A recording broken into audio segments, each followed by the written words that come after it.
It was just after sunrise on a cold October morning in Colorado Springs when Jack Sullivan, a quiet, lonely mechanic who had known more loss than comfort, pulled his truck over to the side of an empty road.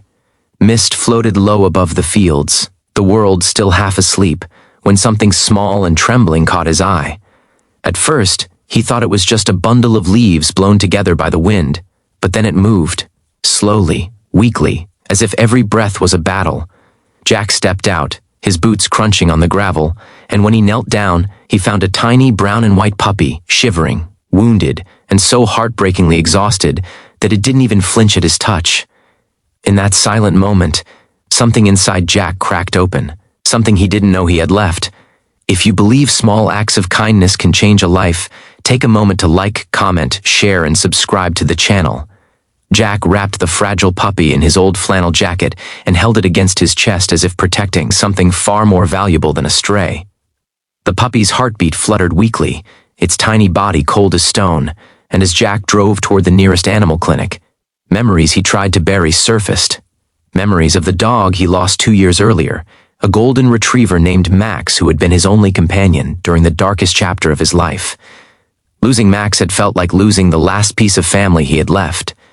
Since then, Jack had promised himself he would never get close to another dog, that he couldn't go through the heartbreak again. But as he watched the puppy fight for every breath, he knew promises didn't matter when faced with a life hanging by a thread. At the clinic, the vet, an older woman named Dr. Morgan Reed, examined the puppy with urgency. She explained that it was severely dehydrated, underfed, and had likely been lost for several days. There were small scratches along its belly, its fur matted, and its paws scraped raw from walking too far on rough ground. Jack waited in the lobby, sitting rigidly in a plastic chair, staring at the wall yet seeing nothing but the image of the trembling puppy. Every minute dragged on like a heavy weight sinking deeper into his stomach. When Dr. Morgan Reed finally returned, she sighed softly but gave a hopeful nod. The puppy was weak but responsive. It would need rest, proper care, and someone willing to take responsibility for it. Jack wasn't prepared for how his heart leapt forward before his mind could protest. He hadn't planned to bring anything or anyone home, and yet the idea of leaving the puppy behind felt unthinkable. He told himself it was temporary, that he was just going to help until the owner appeared, but deep inside, he knew something was shifting. Grief had built a wall around him, but this puppy, this tiny, helpless creature, had found a crack in that wall. For the next few days, Jack dedicated himself completely to helping the puppy recover. He named him Rusty because of the reddish streaks in his fur that reminded him of autumn leaves. Rusty slept in a soft blanket near Jack's bed, waking often at night with soft whimpers, each one sending Jack rushing to comfort him. He fed him small meals, cleaned his wounds, and carried him outside for short, careful walks. The puppy grew stronger each day, and with every wag of its tail or clumsy attempt to follow Jack around the house, something long dormant inside Jack began to feel alive again. But even as Rusty blossomed with energy, Jack couldn't escape one truth. Somewhere out there, someone might be searching desperately for their missing puppy. With a heavy heart, he posted Rusty's picture on local lost pet groups, called shelters, and put up flyers around town. Part of him prayed no one would respond. Part of him felt guilty for hoping such a thing. Days passed, and each morning when Rusty jumped onto Jack's lap, licking his chin and curling against his chest, Jack grew more attached. He tried to prepare himself for the possibility of losing Rusty, but each time he imagined handing him over to someone else, an ache spread through him like an old wound reopening.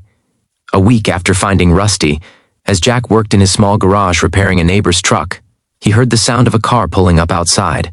The engine turned off, and then soft footsteps approached. When Jack stepped outside, wiping grease from his hands, he saw a young woman standing near her silver SUV, clutching one of his flyers in her fingers. Her eyes were red and swollen as if she had cried for days. Her name, she introduced with a trembling voice, was Hannah Burke, and she had been searching non-stop for her missing puppy, Cooper, who had run off during a thunderstorm. Behind Jack, Rusty, Cooper, heard the familiar voice and came bounding forward with surprising speed, despite his still healing injuries. The moment the puppy reached her, Hannah fell to her knees, gathering him into her arms as tears streamed down her face. Jack felt the world go quiet. A heaviness settled in his chest, so sharp it almost took his breath away. Rusty licked Hannah's cheeks, whining softly, his tail wagging furiously as if he'd waited forever for this moment.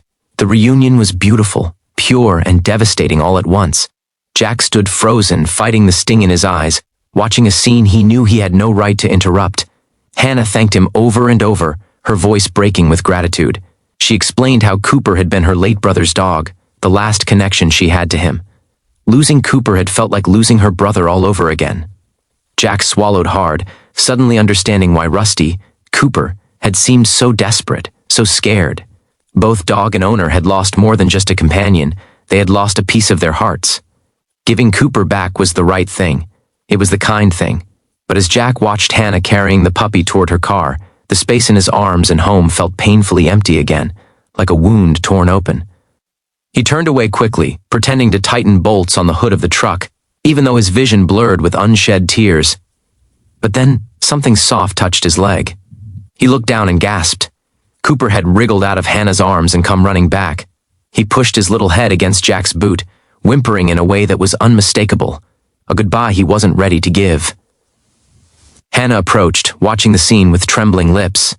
She placed a gentle hand on Jack's shoulder and told him that anyone who had cared so deeply for a puppy who wasn't even theirs deserved to be part of its life. After a long pause, she smiled through her tears and asked if Jack would like to visit Cooper any time, or even consider keeping him part-time, since her work schedule kept her away for long hours. Jack's heart cracked, then slowly opened. Maybe he couldn't keep Cooper forever, but maybe healing didn't require ownership, just connection, just kindness, just choosing to show up when it mattered. If this story touched your heart or reminded you of the goodness still left in this world, please like, comment, share, and subscribe to support more kindness-filled stories. Before the ending touches your heart, comment below, kindness lives on.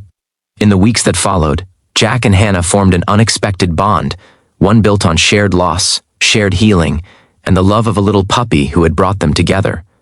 Cooper became the bridge neither knew they needed. Jack no longer felt alone, and for the first time in years, he believed that life still held second chances. And all of it began on a cold October morning, with a lost puppy waiting on the side of the road, hoping someone kind would stop.